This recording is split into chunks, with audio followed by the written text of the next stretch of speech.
믿음으로 전하는 감사와 은혜의 고백, 어메이징 그레이스 이세준입니다. 안녕하세요, 윤선입니다.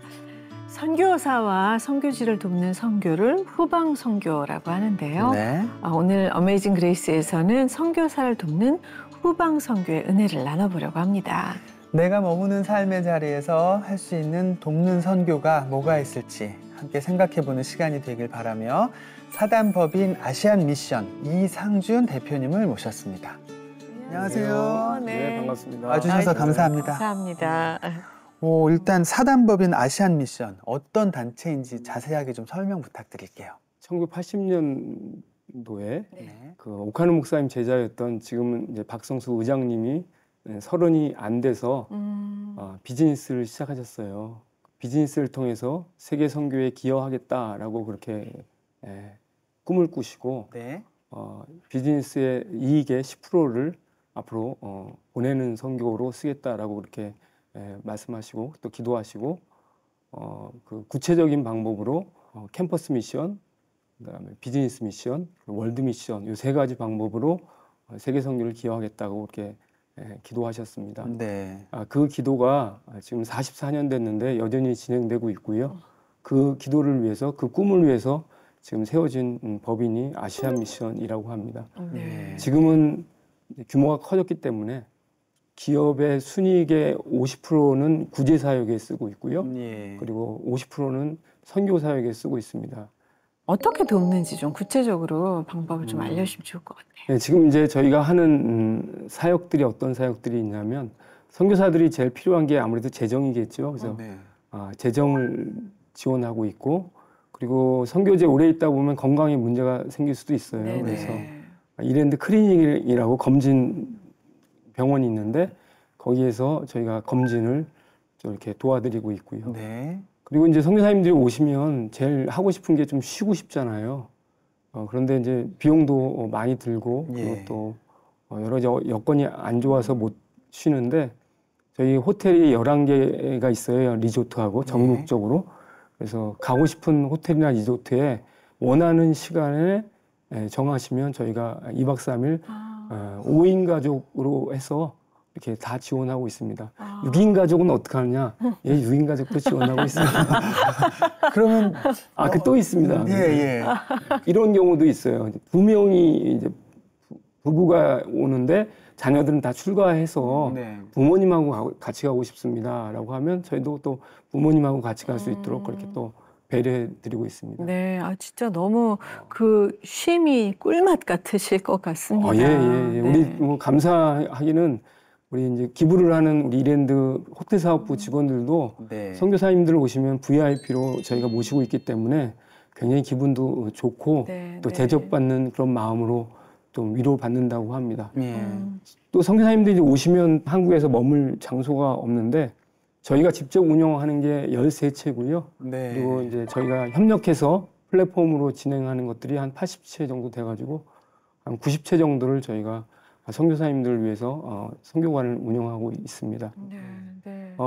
MK들이 한국에 와서 아무래도 이제 남자들은 덜 걱정이 되는데 여자들은 많이 걱정이 돼요. 그래서 저희가 호스텔을 운영하고 있습니다. 그래서 합정동에 선교관 4채하고 호스텔 4채를 운영하고 있는데 제가 이제 거기에 사찰 목사로서 또 우리 아이들 사감도 하기도 하고 건물 관리도 하고 여전히 그렇게 있습니다. 지금도요? 네. 그래서 그 선교사님들이 잘 제자 훈련시켜서 요즘은 이제 한국에 유학 보내는 것들이 되게 대세거든요. 그래서 한국에 오는 선교사님 제자들이 있는데 그 제자들을 케어할 데가 없잖아요. 근데 저희가 한 학사를 하나 만들어 갖고 거의 저희가 한 6명 정도를 지금 케어하고 있습니다.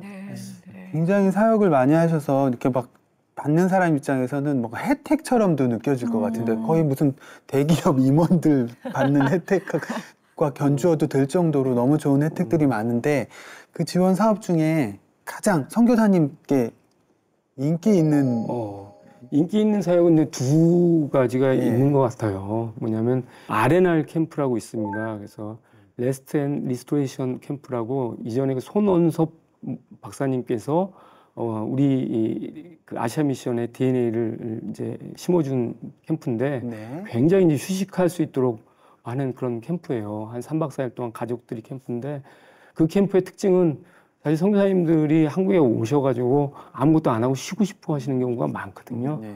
그러니까 뭐 기도해주고 위로해주고 이러는 것보다 밥 한 끼 더 사주는 게 선교사님들한테 큰 위로가 되거든요.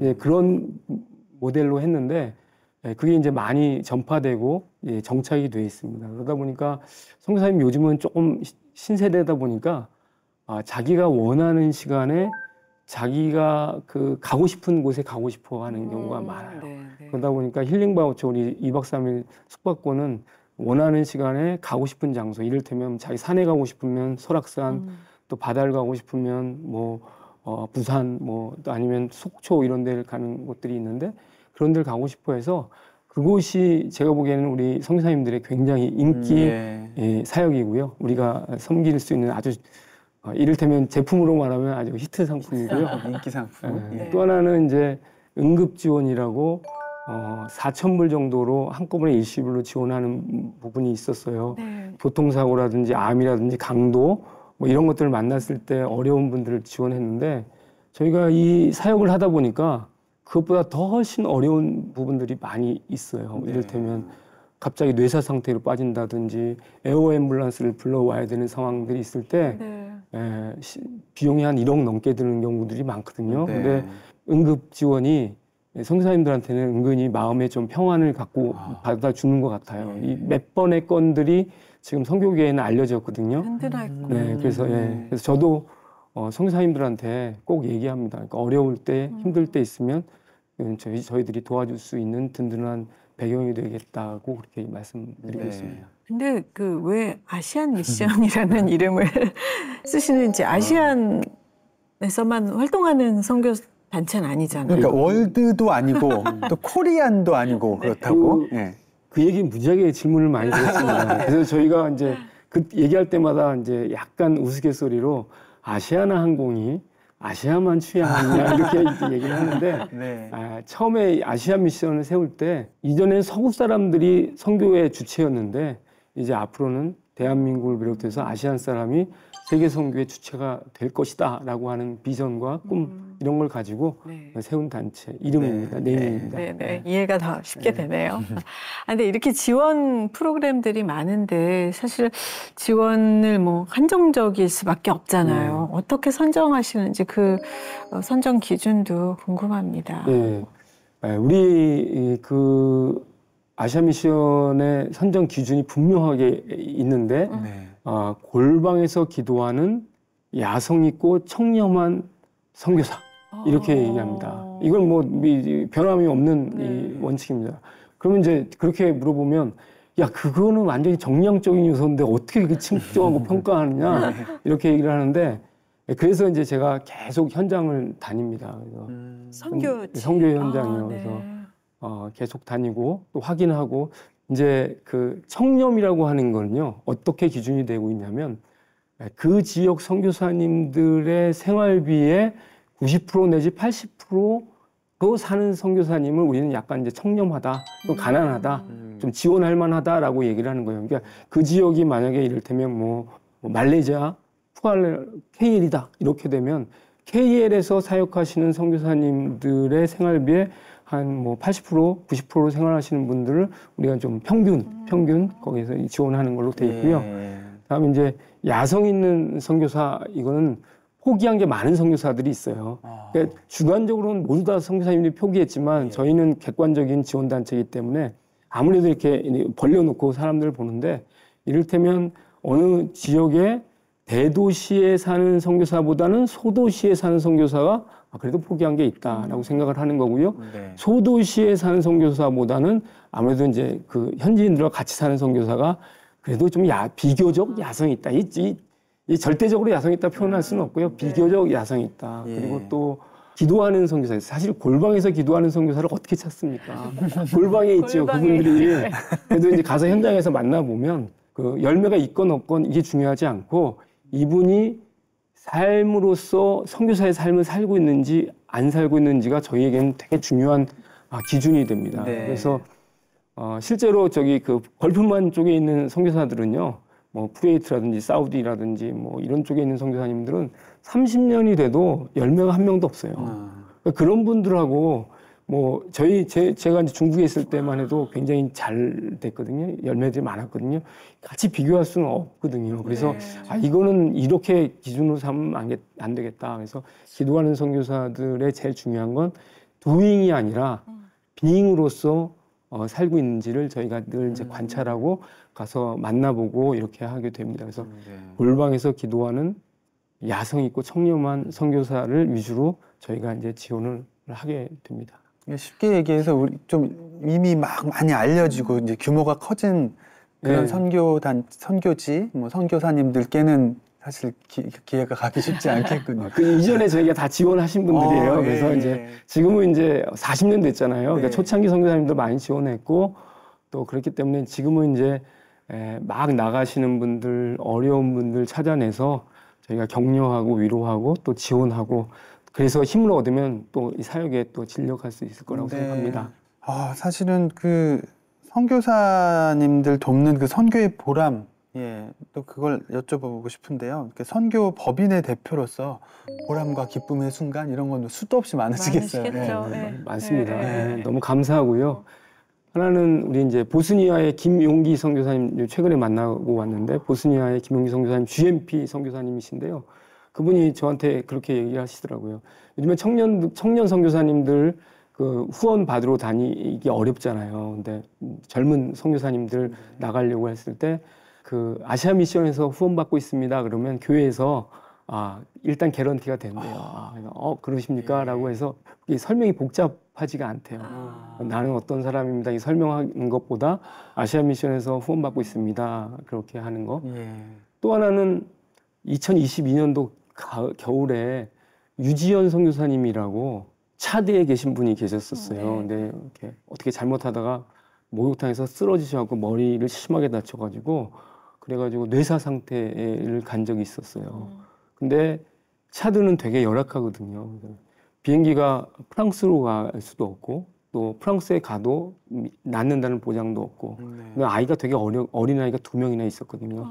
젊은 선교사님인데 한국으로 오자니 에어 앰뷸런스 가격이 그때 한 1억 2천 정도 돼서 들어올 수도 없고 근데 시각은 촉박하고 그래서 저희들도 이제 기도하고 있었는데 마침 그때 그 선교사님은 바울 선교회 선교사님이거든요. 근데 바울 선교회에서 저희에게 조금 도움을 요청하더라고요. 그래서 마음이 좀 주저주저했었는데 그 얘기를 듣고 바로 그날 우리 카카오 채널에 보면 모금 채널이 있거든요. 그러니까 모금을 오픈을 하고 그 뿌리기를 전체 다 뿌렸는데 일주일도 안 돼갖고 1억 2천이 모아졌어요. 그래서 그것으로 그분 오게 하시고 그리고 최근에 한 달 전에 이제 완전히 회복하셔가지고 세네갈로 이제 재파송 받는다고 아무래도 차들은 힘드니까 혹시 어떤 일이 있을지 모르니까 그렇게 오셨더라고요. 이런 거 보면 그런 건이 좀 가끔 있거든요. 그럴 때마다 제가 이 일은 정말 귀한 일이구나라고 하는 것들 저희가 이제 굉장히 보람을 느끼고요. 루안다를 다녀왔어요. 루안다 전에 그 선교사님 중에 박준범 선교사님, 의사 선교사님 오셨죠? 그분 같이 만나고 오는 도중에 카타르에 내려서 선교지를 방문할 때 오만에 계신 최상훈 선교사님이 계셨었어요. 선교하기가 너무 어려워요.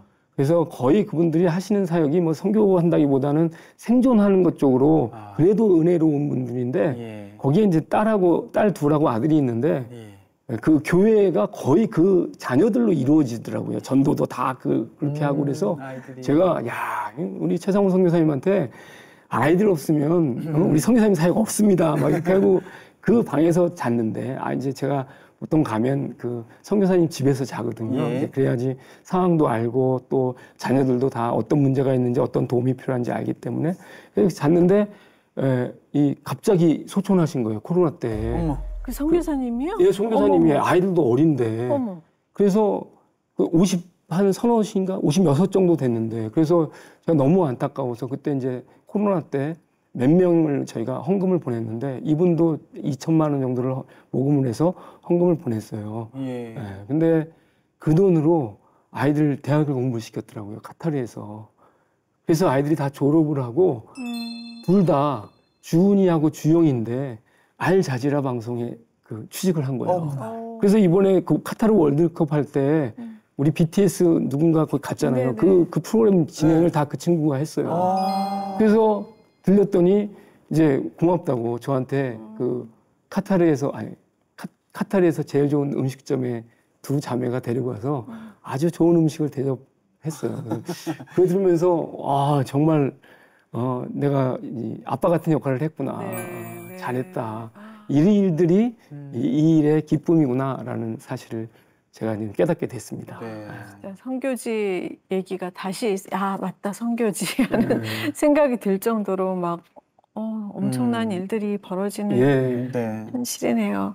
이렇게 방송 보시면서 많은 분들이 아시안 미션에 도움을 받고 싶다고 생각도 드실 것 같은데 어떻게 도움을 청할 수 있을까요? 그러니까 막 저 골방에서 기도하고 있어요라고 메일을 쓰면 되는 건가요? 어떻게 하면 되는 건가요? 그래서 이제 저희가 그것 때문에 우리가 다 다니면서 샅샅이 찾을 수도 없잖아요.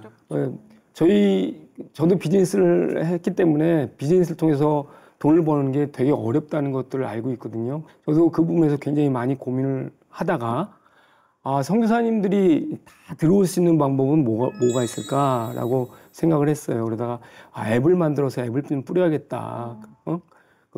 아무래도 지금은 모바일 시대니까 그래서 저희가 앱을 좀 준비를 했는데 앱을 만드는 비용이 생각보다 많더라고요. 그래서 뭐 2억에서 어떤 때는 5억까지 들고 막 이래서 이거는 우리가 헌금을 받아갖고 앱으로 쓸 수 있는 건 아니다라고 생각을 해서 고민을 하는데 마침 제가 이제 중국에 있었으니까 텐센트가 미니 앱이라고 하는 그 위챗 있잖아요. 위챗 이런 것들 통해서 앱은 앱인데 시간 안 들고 비용 안 들고 만들 수 있다는 거예요. 그러니까 어떤 카카오 같은 데는 카카오 채널이 미니 앱인 거예요.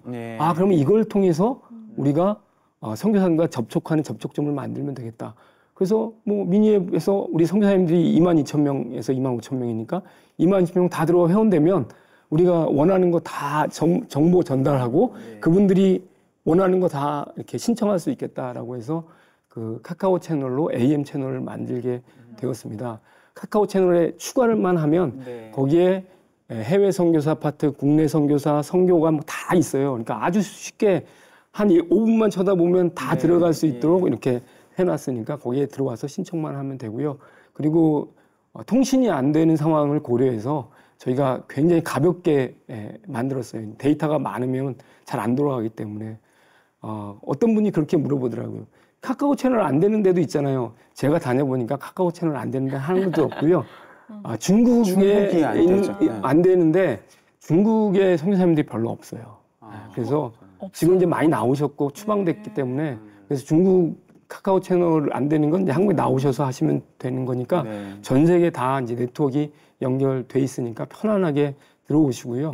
저희는 이제 건전한 교단, 건전한 선교사, 건전한 선교 단체가 새 선교사면 다 저희가 됩니다. 그리고 40년 됐잖아요. 그러니까 저희가 1,066유닛을 지원하고 있는데 재정만 지금 121개국에 키맨들이 다 있어요. 그래서 저희가 연결되어 있는 네트워크가 있어서 어떤 선교사님이든지 들어오시면 약간 애매한 선교사님이 있어요. 저희가 굉장히 중요하게 생각하는 게 이단이라든지 이런 분들이 저희한테 들어오는 건 저희 되게 어렵거든요. 100번 잘 지원해도 한 번 실수하면 우리한테 치명적이기 때문에 그런 네트워크와 키맨들을 통해서 다 크로스 체크하고 있습니다. 네. 진짜 이렇게 엄청 많은 일을 하셔가지고 굉장히 바쁘고 분주하실 것 같은데 대표님이 이렇게 귀한 선교 단체를 이끌기까지 어린 시절은 어떤 꿈을 갖고 계셨을지 혹시 선교사가 꿈은 아니셨는지 궁금한 생각이 드네요.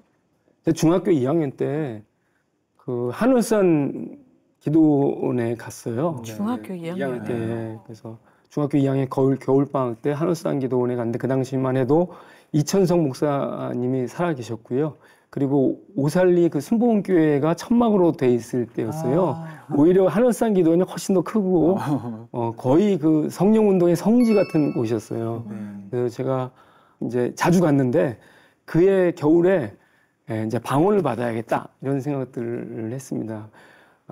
한월산 기도원에서 방언을 못 받으면 개만도 못하다 이런 얘기가 있을 정도로 한월산 기도원 가면 다 방언 받게 돼 있어요.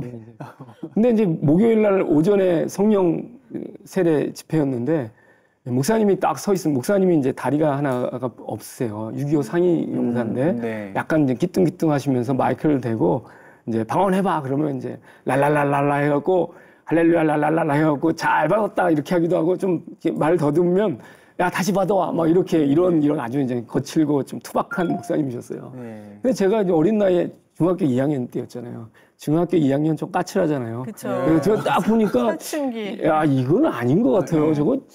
저게 무슨 방언이야? 그냥 랄랄랄라지. 그래서 제가 이제 짐을 싸들고 산에 올라갔어요. 산에 올라가서 그 당시만 해도 뭐 소나무를 뽑으면 뭐가 나온다고 저는 뭐 그런 얘기 많이 들었거든요. 그래서 소나무를 뽑아야 되는데 소나무 이런 걸 뽑을 수는 없고 요만한 거 붙들고 막 기도를 뭐 몇 시간을 하는데 갑자기 그 이제 성령 체험을 하게 된 거예요. 그래서 그때 방언도 하게 되고 방언 통역도 나오고 환상도 보게 되고 그리고 이제 하나님의 물리적인 음성은 아니고요. 마음속에 너는 중공 선교사가 된다. 중공을 품고 네. 세계를 섬겨라 라는 그 말씀을 듣게 됐어요. 그럼 나는 중공 선교사가 돼야 되는구나 라고 생각해서 그때부터 이제 중공 선교사가 되겠다고 결심을 했죠. 그래서 그때부터 아무튼 제가 신앙의 선교사의 길을 가겠다 이렇게 결심하고 쭉 갔던 것 같습니다. 그래서 제가 신학교를 가야 되는데 이제 부모님이 신학교 가는 걸 많이 반대했겠죠. 이제 뭐 이렇게 넉넉한 집안은 아니었기 때문에 그래서 일반 대학을 가고 그리고 신학교를 가려고 했는데 바로 또 취직을 하게 되고 결혼을 하게 되고 막 이렇게 돼서 자꾸만 늦어지게 됐습니다.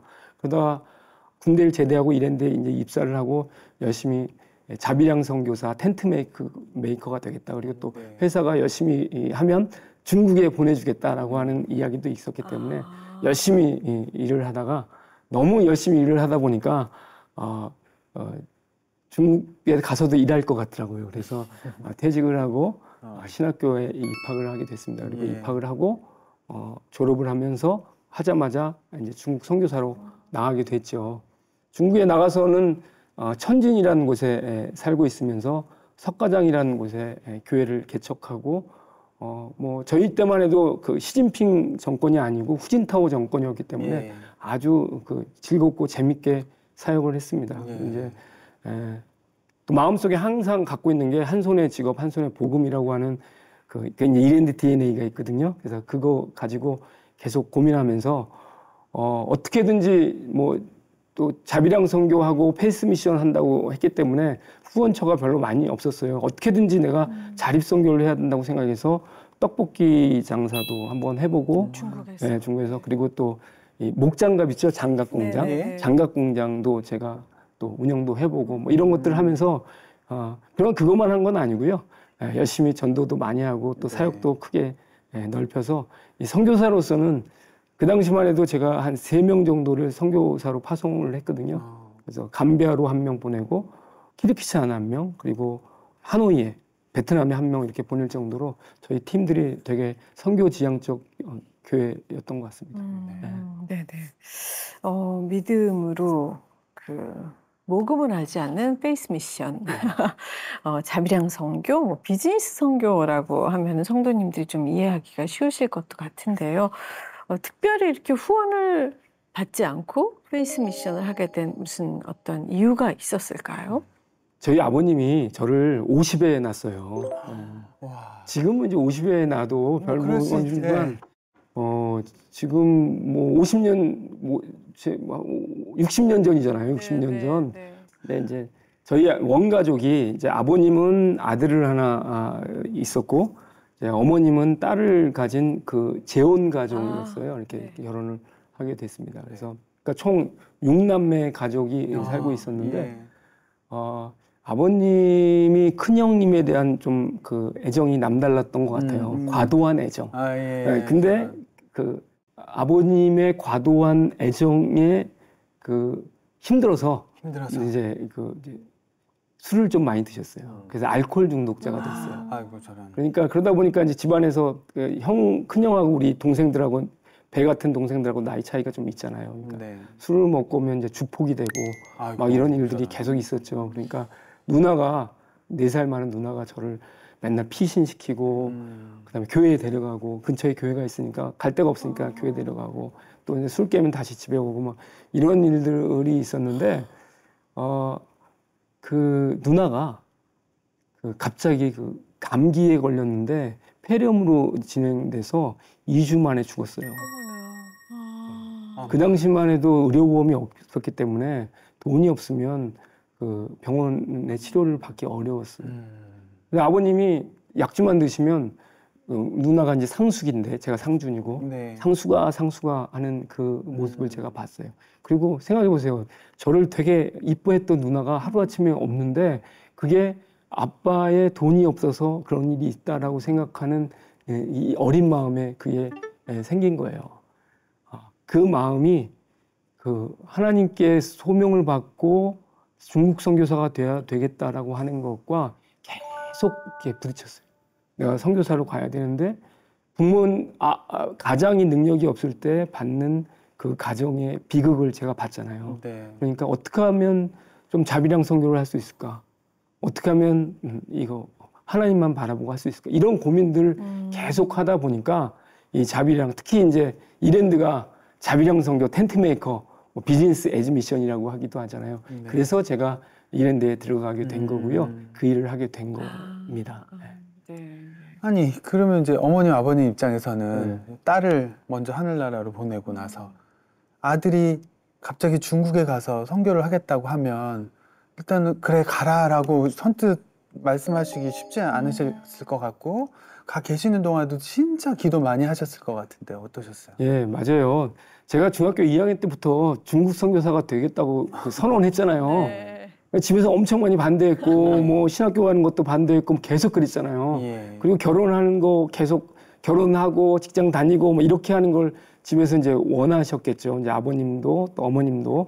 근데 이제 어머님은 이미 이제 권사님이 되셨는데 그게 이제 마음에 되게 부담이셨던 것 같아요. 제가 35세 신학을 공부하고 38에 선교지로 나간다고 그럴 때 어머님께서 아주 쿨하게 자기 마음에 진빚을 다 내려놓는 듯이 그래 잘했다. 너는 중국 선교사가 맞다.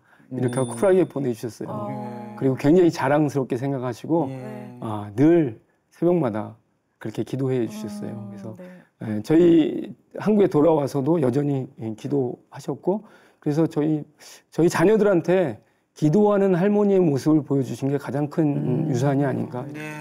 네, 네. 이렇게 어린 시절부터 꿈꾸던 그 중국 선교사를 이루기까지 이랜드라는 회사를 들어간 것도 뭔가 그 꿈을 이루는데 큰 도움이 됐네요. 네, 아까 그렇죠. 말씀하신 대로. 그렇죠. 저희 이랜드 너무 고맙죠. 왜냐하면 갈 길 몰라 방황하고 있었잖아요. 선교는 가긴 가야 되는데 먹고 사는 문제는 해결이 안 되고 뭐 이랬는데 이랜드에 들어가면서 제가 이제 너무 감사한 게 디테일하게 2가지가 있어요. 뭐냐면 제가 이제 80년대 초학번이거든요. 80년대 초학번의 철학과 출신입니다. 그러면 그림이 나와요. 굉장히 부정적이고 저항적이고 데모 많이 하고 그다음에 뭐 이런 캐릭터였어요. 굉장히 내가 선교를 가긴 가야 되는데 이미 그렇게 오리엔테이션 돼 있었어요. 근데 이랜드에 가면서 2가지가 바뀌었어요. 첫 번째 태도가 바뀌었어요. 제가 선배님들 만나고 어른들 만나고 좋으신 분 만나고 또 그리고 우리 의장님, 우리 박성수 의장님께서 아주 이야기를 잘하세요. 그래서 제 마음을 무지하게 뜨겁게 만드는 그런 아주 특별한 달란트가 있었어요. 그래서 생각들을 많이 바꾸게 했어요. 그래서 긍정적이고 또 적극적이고 진취적이고 어떤 월드 비전 옛날에 그 어렸을 때 받았던 그 꿈들이 다시 한번 하면서 제 그 태도가 바뀌었던 게 저는 이랜드에 너무 감사한 거예요. 그리고 2번째로 그 실제적으로 제가 아까도 말씀드렸던 제가 브랜다노 생산부에 있었거든요. 그래서 편직을 하는 거, 염색을 하는 거, 또 재봉을 하는 거, 또 옷을 만드는 거 이런 전체 과정을 배우면서 나도 이런 그 직업 또는 기술 이런 것들이 있으니까 무엇이든지 할 수 있겠다. 그리고 또 앞으로도 내 이런 디테일한 것들 배우면서 네. 앞으로 이 사역을 하는데 큰 도움이 되겠다. 네. 뭐 실제로 그것이 제가 이 이제 장갑 공장 할 때도 굉장히 도움이 됐고요. 네. 그래서 그렇게 했던 것 같습니다. 예. 그렇게 그러면 중국 그 선교 정리하시고 아시안 미션으로 옮겨가시는 과정에도 이랜드와의 인연이 계속 이렇게 연장되어 있던 건가요? 한동안 이제 이랜드와 끊어져 있다가 예. 저희 지역에 그 데코라고 하는 브랜드가 있어요. 여성 의류 네, 데코 네. 데코 공장이 왔어요. 근데 거기에 이제 법인장이 저랑 이제 아는 사이였습니다. 그래서 네.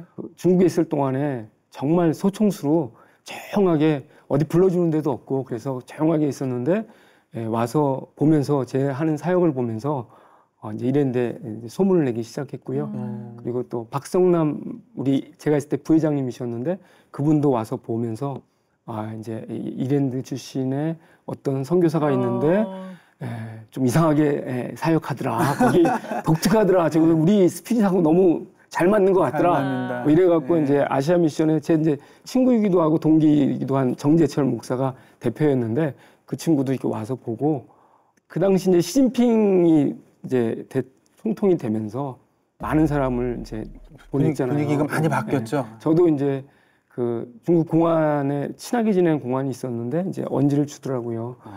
쫓겨나기 싫으면 이제 나가라. 돌아가라. 그래서 비자 3일 전에 만료 3일 전에 짐을 싸들고 이제 한국에 왔죠. 와가지고 있는데 우리 그 이전 제 아시아 미션 대표 선임이 뭐 놀면 뭐하냐 와서 안식년이라고 생각하고 본부 사역 좀 한번 해보시죠라고 해서 제가 그러면 안식년 본부 사역으로 좀 한번 해보겠습니다라고 해서 온 지 2주 만에 이제 아시아 미션에 가서 아무것도 모르고 그냥 앉아갖고 꾸벅꾸벅 졸다가 있는데 시간이 가면서 제 선임이 다른 데 일을 맡게 됐어요. 네. 그래서 뭐 할 수 없이 또 제가 그 일을 맡게 된 이렇게 아주 자연스럽게 네. 그렇게 됐습니다. 그렇게 부르심을 주시고 또 기독교 기업에서 일하시다가 선교지에 다녀오시고 한 그 모든 것들이 하나님이 이렇게 후방 선교를 위해서 준비해 주시고 인도해 주신 게 아닌가 하는 생각이 듭니다. 그죠? 선교지에 나가셨던 것도 후방 선교 하시는데 굉장히 크게 도움이 되실 것 같아요. 네, 맞습니다. 네. 제가 돌아보면 인생 돌아보면 그 중학교 2학년 때 중국을 품고 세계를 섬겨라 그 기도 그 음성 듣고 난 다음에 제가 막 지구본 껴안고 막 기도하고 그랬거든요. 네. 어릴 때. 네.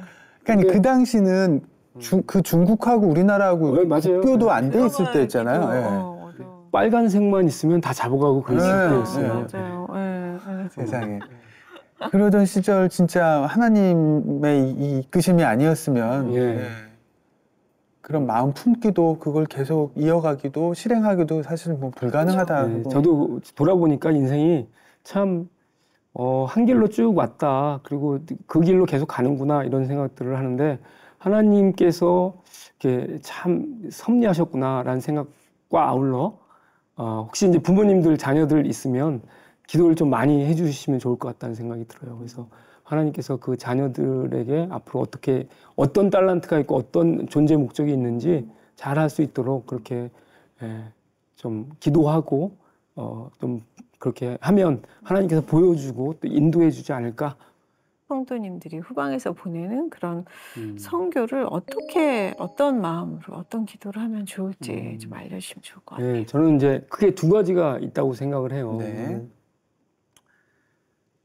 첫 번째는 되게 사소한 일이지만 굉장히 중요한 일이에요. 뭐냐면 제가 이제 집회를 가거나 이랬을 때 우리 성도님들한테 물어보는 게 있는데 선교사님들한테 기도 편지 받으십니까? 라고 그러면 한 10% 정도는 이게 기도 편지 받는다고 얘기해요.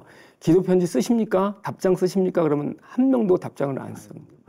우리 선교사님들은요 거절보다 무응답이 너무 힘들어요. 또 그렇구나. 그래서 우리 법인도 16시간 만에 무조건 대답하도록 돼 있어요, 시스템이. 16, 우리는 뭐 전 세계가 연락이 오니까 16시간의 의미는 뭐냐면요. 보통 6시에 퇴근하잖아요. 그 다음날 12시.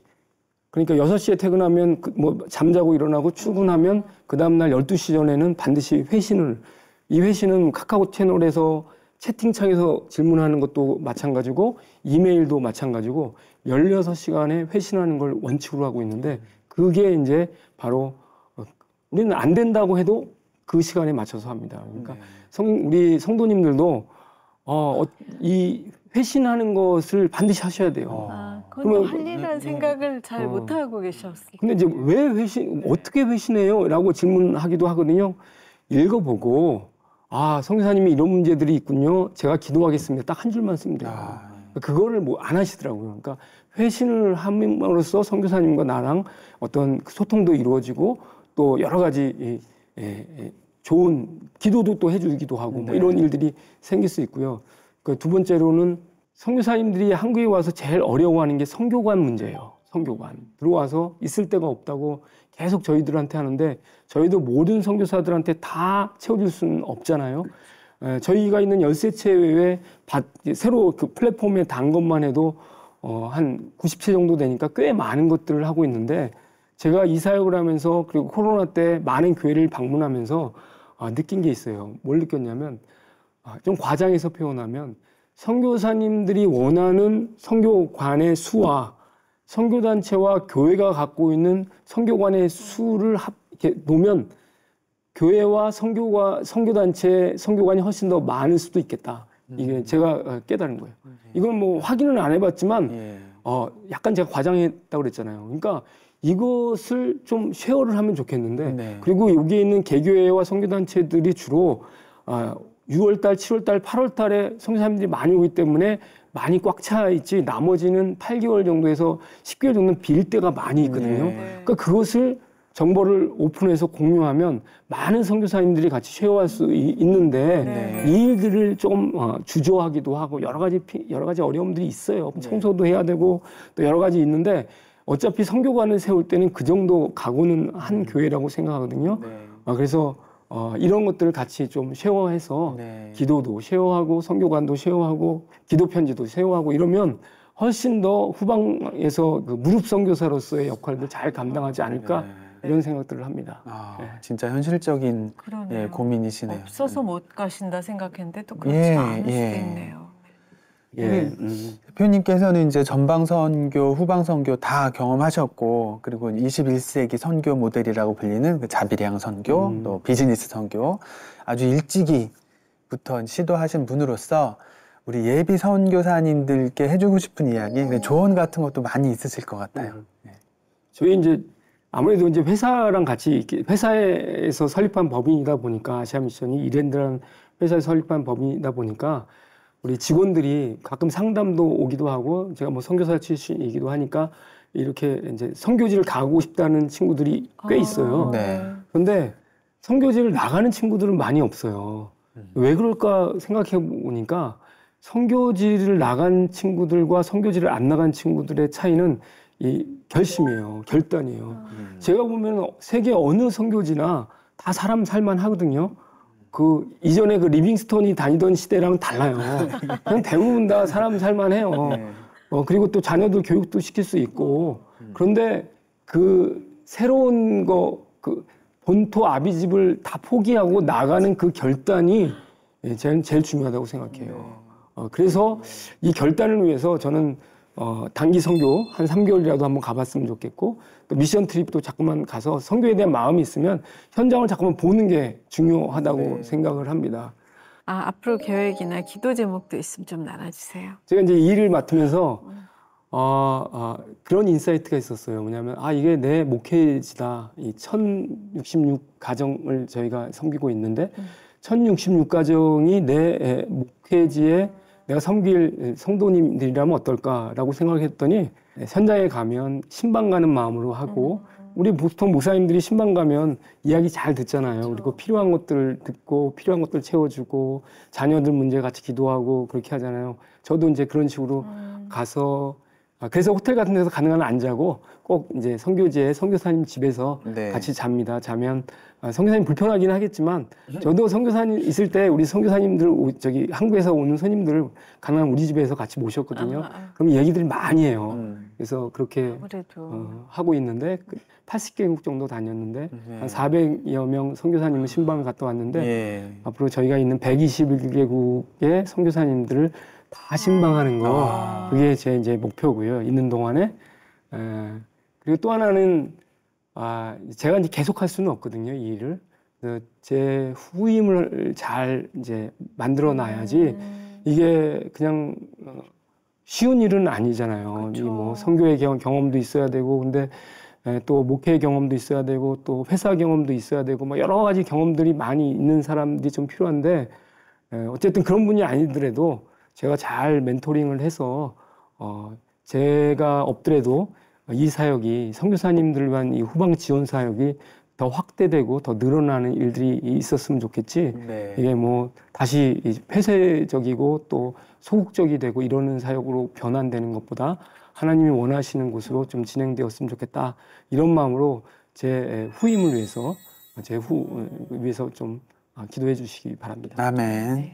자, 끝으로 저희 어메이징 그레이스의 공식 질문이 남았습니다. 내가 만난 하나님, 나의 하나님은 어떤 하나님?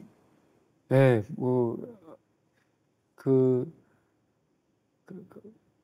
반드시 먹고 사는 문제를 해결해야 되는 문제가 제가 어릴 때 가졌던 그 트라우마였고, 하나님한테 맡기고 살아야 되는 게 하나님의 받은 음성이었잖아요.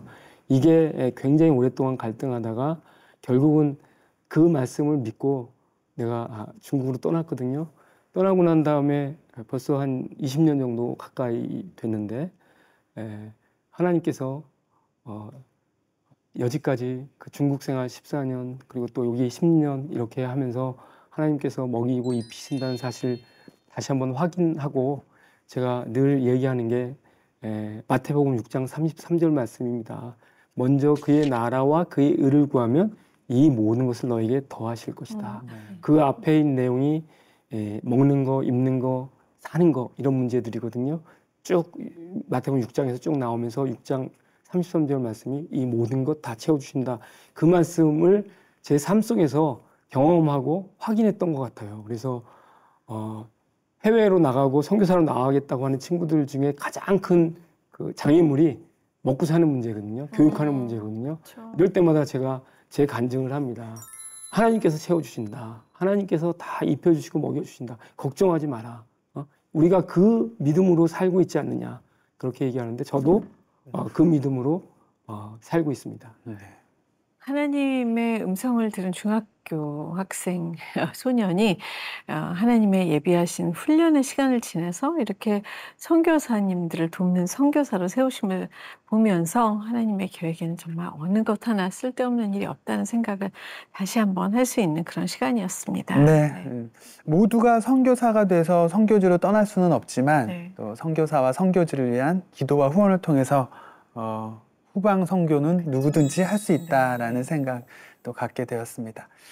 자, 그러면 제가 또 선물을 하나 오늘 준비해야죠. 또, 예. 노래로 드리는 위로와 축복의 시간, 이세준의 선물 시간인데요. 선교사님 오늘 어떤 찬송, 찬양? 직접 소개해 주시면 좋을 것 같아요. 또 이유도 어떤 건지 저는 궁금하고요. 제일 좋아하는 찬양은요. 주 안에 있는 나에게. 뭐 되게 좀 오래된 찬양이긴 하지만 좋습니다. 우리 어머님이 찬양을 부를 때 그 곡조로 다 불렀어요. 모든 찬양이 다 그 곡조예요. 내 주를 가까이도 그 곡조. 은혜가 풍성한 것도 그 곡조. 얼추 다 맞아요. 다. 음표 수는 비슷해서. 너무 많이 들어서 어릴 때부터 계속 돌아가시기 전날까지 그 곡조로 찬양을 했는데 그 곡조로 요청하기는 어려울 것 같고 원래 곡조로 좀 해주셨으면 감사하겠습니다. 귀한 간증 나눠주셔서 너무 감사드리고요. 앞으로 선교사님 하시는 일도, 대표님 하시는 일도 기대가 되기도 합니다. 오늘 시간 감사합니다. 고맙습니다. 어메이징 그레이스 오늘 여기까지 하겠습니다. 고맙습니다. 감사합니다.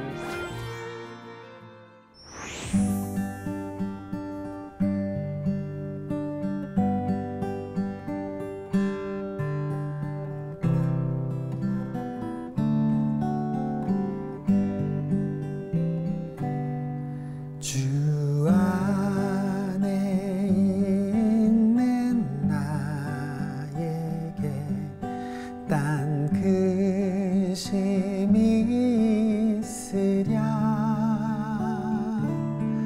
십자가 밑에 나가 내 짐을